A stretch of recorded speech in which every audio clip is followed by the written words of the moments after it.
أوقات كتير بنجري، بس المشكلة إننا مش عارفين بنجري ورا إيه. فلو سألتك دلوقتي إيه هدفك في الحياة؟ هترد بسرعة ولا هتسكت؟ لو سكت فالفيديو ده معمول عشانك. يلا بينا.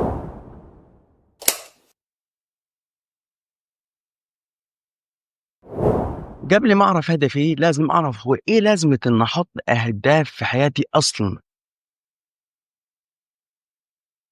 الأهداف بتمنحك طريق واتجاه واضح في حياتك، وده اللي بيحميك من إنك تتوه وتتشتت في متاهات الحياة الكتير، لأنك ببساطة عارف أنت عايز إيه. وضع الأهداف بيساعدك إنك تنظم وقتك ومجهودك وما تضيعهمش في أي حاجة ممكن تبعدك عن اللي أنت عايزه. كمان كل خطوة في طريقك لهدفك بتحسسك بالإنجاز وإنك مش عايش كده وخلاص، بالعكس أنت بتعمل حاجة ذات قيمة. خليني أقول لك الأول إن معرفة هدفك هي أول خطوة حقيقية لتحقيقه، لكن معظم الناس بتواجه صعوبة إنها تحدد هدفها، وده لأسباب كتير، زي إنها ما تعرفش المستقبل في إيه، وكمان بسبب إنها تايهة في أولويات الحياة.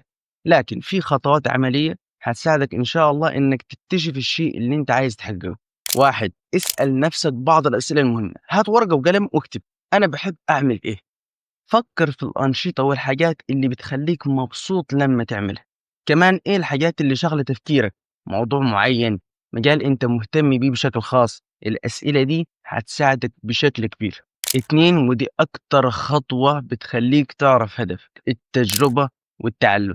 معظم الأوقات ما بنعرفش الهدف بتاعنا فقط بالتفكير، لكن من خلال التجربة، إنك تجرب وتكتشف وتخبط في أشياء جديدة ومختلفة كتير، سواء كانت هوايات أو مجالات عمل. فخبط لحد ما تعرف أنت عايز إيه. تلاتة، تحليل الماضي. افتكر لحظات النجاح في حياتك، ده ممكن يساعدك بشكل كبير جدا في توجيهك لهدفك. أربعة، فكر في تأثيرك على الآخرين. في معظم الأوقات الأهداف بتاعتنا بتظهر لما تفكر إزاي ممكن نساعد الناس اللي حوالينا. فاسأل نفسك: إزاي أكون شخص له تأثير إيجابي؟ خمسة، ابدأ بأهداف صغيرة. مش لازم الهدف يكون واضح ومحدد في البداية. ابدأ بتحقيق أهداف صغيرة، ومع الوقت هتكتشف أكتر عن نفسك، وده هيساعدك إنك توصل لهدفك الأساسي. أخيرا، ما تخليش عدم وضوح الهدف يحسسك إنك ضايع. أوقات كتير الطريق نفسه هو اللي بيعرفنا إحنا مين وعايزين إيه. فخليك ماشي، جرب واغلط وتعلم، لأنك مع كل تجربة جديدة بتتعلم أكتر عن نفسك وبتقرب أكتر من معرفة هدفك. في حاجة بقى نسيت أقولها لك: في ناس كتير عرفت هدفها وعرفت هي عايزة إيه، بس المشكلة إنها مش عارفة تبدأ، أو فعليا هي بدأت ووقفت. وده موضوع الفيديو اللي جاي.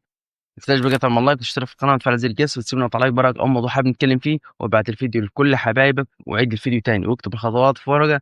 هتفرق معاك جدا إن شاء الله. ونخلقكم فيديو جديد وحديث جديد من حديث تهمك. أخوكم محمد أبو السعود.